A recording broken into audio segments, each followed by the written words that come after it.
un préavis qui concerne essentiellement l'aspect technique.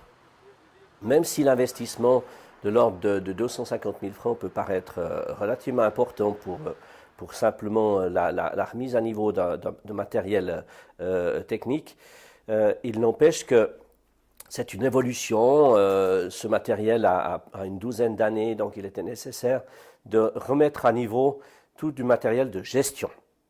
Donc il s'agit essentiellement d'améliorer le matériel qui est au contact avec le public.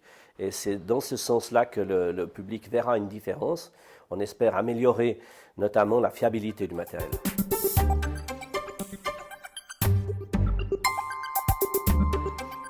Le dernier préavis à ce sujet dans le cadre de l'assainissement des installations date de 1999.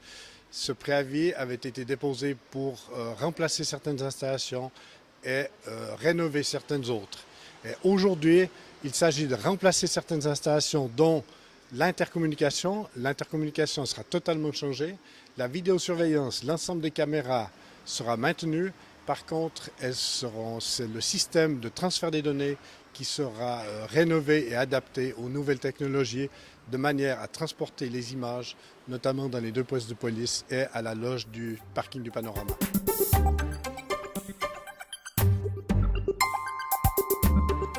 Auparavant, c'était la police de Vevey qui avait déjà la gestion du parking du Panorama.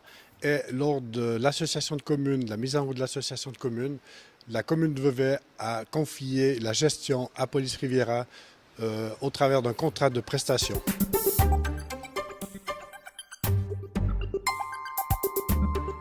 L'objectif principal étant bien entendu d'assurer une meilleure sécurité pour l'utilisateur, parce qu'actuellement il arrive parfois que des personnes qui essayent d'appeler le poste de police n'arrivent pas à l'atteindre au travers des interphones, ceux-ci étant défaillants.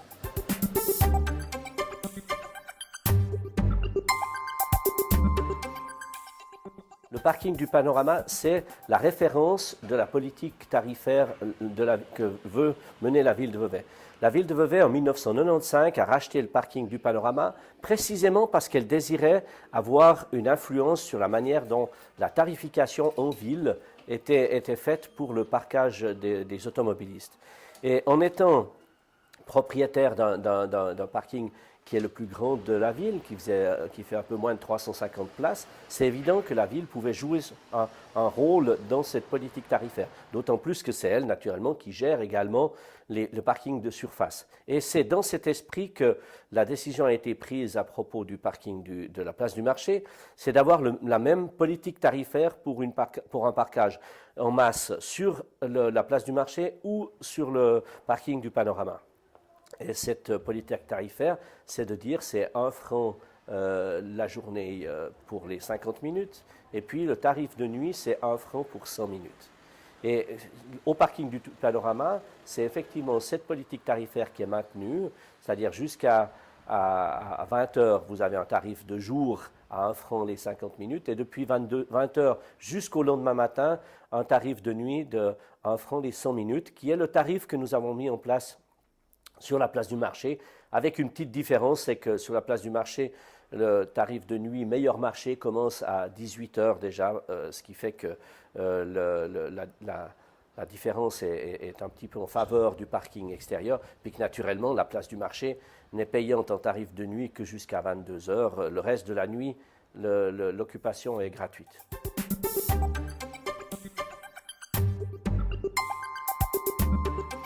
Avec ce système, nous disons, le parking du Panorama, il est au même tarif que le parking de la place du marché. Au parking du Panorama, il est possible d'avoir des abonnements nocturnes pour les gens qui veulent y placer leur voiture seulement la nuit.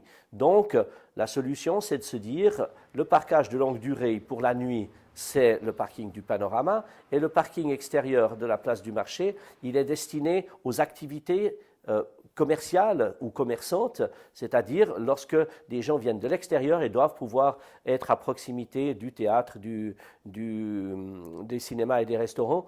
Et c'est le même tarif si vous vous mettez au parking du Panorama ou à la place du marché.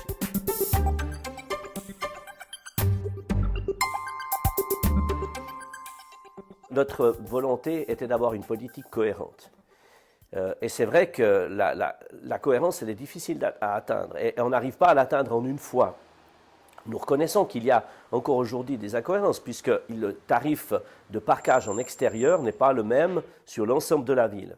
Mais nous avons considéré que la place du marché était quelque chose qui devait être en concordance avec un autre espace important, c'est-à-dire le parking du Panorama. C'est dans ce sens que nous avons établi la cohérence d'abord sur ces deux grandes entités.